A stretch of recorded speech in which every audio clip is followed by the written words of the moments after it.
Good morning. We continue our breaking coverage of what may be the most audacious military operation in recent Latin American history. Venezuelan President Nicolás Maduro is now in United States custody after being captured in the early hours of this morning. I want you to watch this video. Watch this video. Open your eyes and watch this video. This is a must-watch video for you. Watch this video. Guys, watch this video. Just watch. Can you just see? Can you imagine this? Watch this video. Watch this video. Thank you. But as more information emerges, we're learning that this wasn't simply a military victory. This was a catastrophic security failure that began with those closest to the Venezuelan leader, his own bodyguards. The question everyone is asking tonight is simple. How did the United States pull this off? How did American special forces penetrate one of the most paranoid security apparatuses in the Western Hemisphere? The answer, according to sources close to the operation, is as old as warfare itself: betrayal from within. Multiple intelligence sources are now confirming that members of Maduro's personal security detail, the men tasked with protecting his life, were the ones who handed him over to American forces. These weren't low-level guards or perimeter security. These were elite bodyguards handpicked for their loyalty, trained to take a bullet for the president.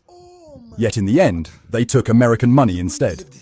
Let's start with what we know about the timeline of events. At approximately 1:45 a.m. Caracas time, Maduro was at a secure location in the capital. The exact address has not been disclosed, but sources indicate it was one of several safe houses used by the president to avoid assassination attempts. These locations change frequently, and only a handful of people know the president's whereabouts at any given time. At 2 a.m., the first explosions were heard across Caracas. These strikes, as we now know, were diversionary. While Venezuelan military forces scrambled to respond to attacks on Fort Tiuna and La Carlota airport, a much smaller operation was unfolding elsewhere. A team of Delta Force operators, transported by stealth helicopters, landed near Maduro's location. Here's where the story takes its most dramatic turn. According to sources familiar with the operation, these American commandos did not have to fight their way in. They walked in. The outer perimeter guards had been told to stand down. Security cameras had been disabled. Alarm systems had been deactivated. When the Delta Force team reached Maduro's personal quarters, they found only 2 bodyguards still at their posts, and these men immediately surrendered without firing a single shot. The entire extraction took less than 12 minutes from landing to takeoff. Maduro and his wife were aboard an American aircraft before Venezuelan military command even understood what was happening.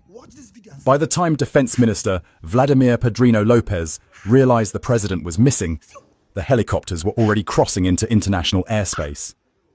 So how did the United States flip Maduro's bodyguards?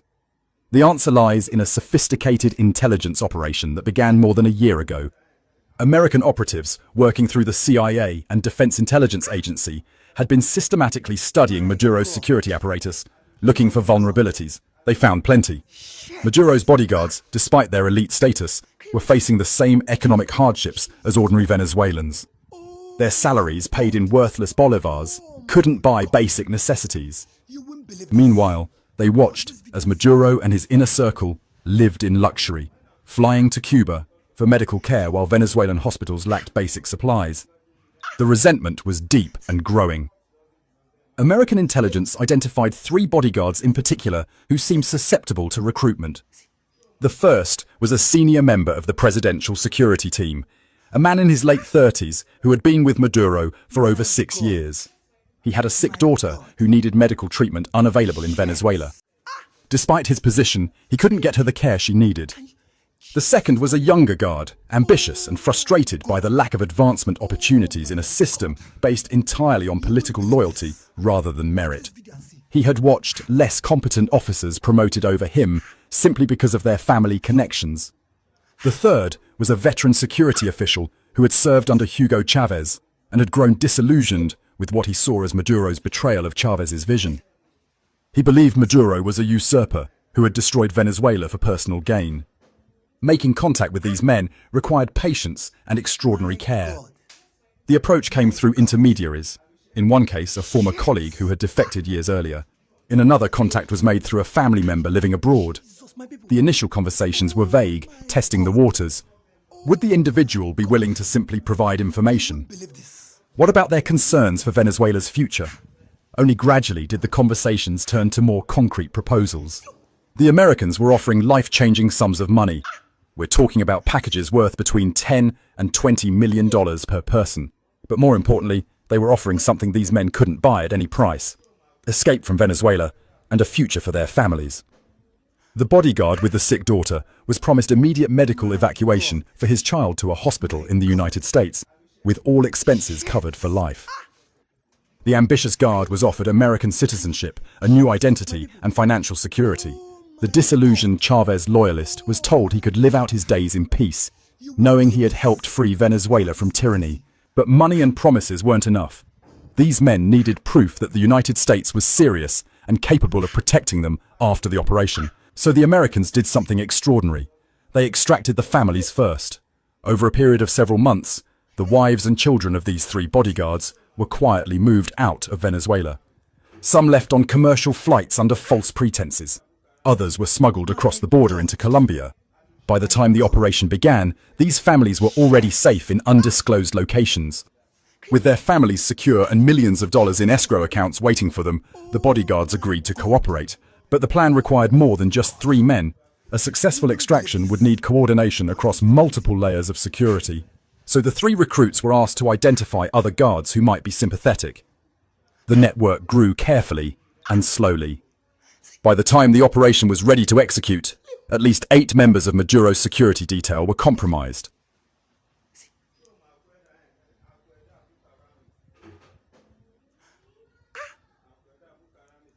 My God. Instructions that would keep them away from their posts at the crucial time. The operation almost didn't happen. There were several false starts when Maduro changed his schedule or location unexpectedly. American forces were put on standby multiple times, only to stand down when conditions weren't right. The breakthrough came when one of the compromised bodyguards was assigned to overnight duty at the safe house where Maduro would be sleeping. This guard was able to provide real-time updates on the president's location and the disposition of security forces. He confirmed how many guards were present, where they were positioned, and most critically, which ones were part of the plan. When the Delta Force team received the final green light, they knew exactly what they were walking into. The actual operation was clinical in its execution. The outer security perimeter simply melted away as guards who had been paid off abandoned their posts or claimed they saw nothing. The Americans moved through the building, encountering no resistance. When they reached Maduro's quarters, the president was apparently asleep. He woke to find American special forces in his bedroom and his own bodyguards standing aside. There are conflicting reports about Maduro's reaction. Some sources say he immediately understood he had been betrayed and went quietly. Others claim he initially thought it was a training exercise or a test of his security team. One particularly dramatic account suggests he tried to appeal to his bodyguards' loyalty, reminding them of their oaths and the trust he had placed in them. If true, his words fell on deaf ears. These men had already made their choice. The extraction itself was textbook special operations work.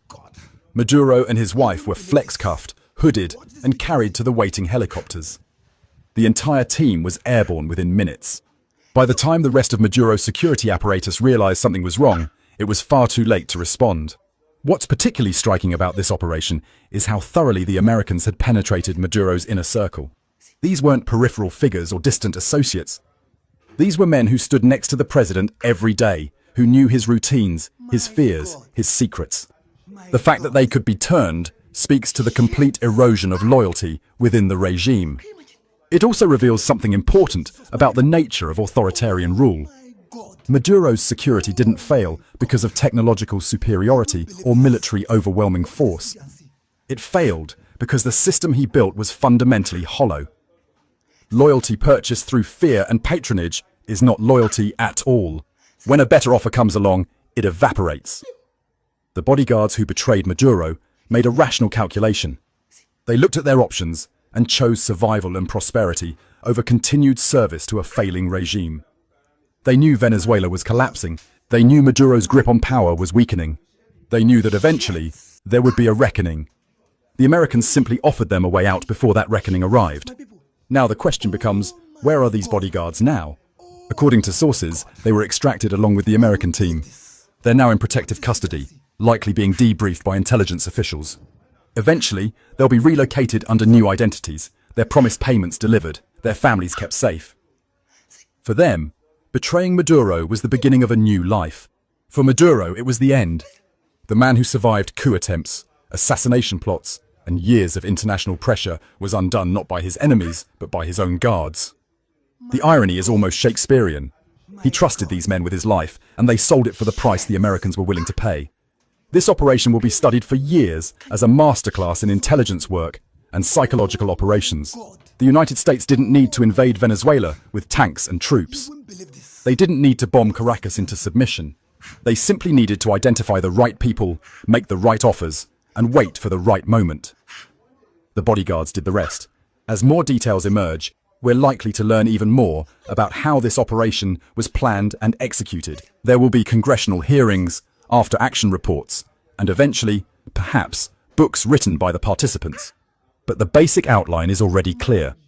This was a betrayal purchased with American dollars and executed by men who decided their loyalty had a price.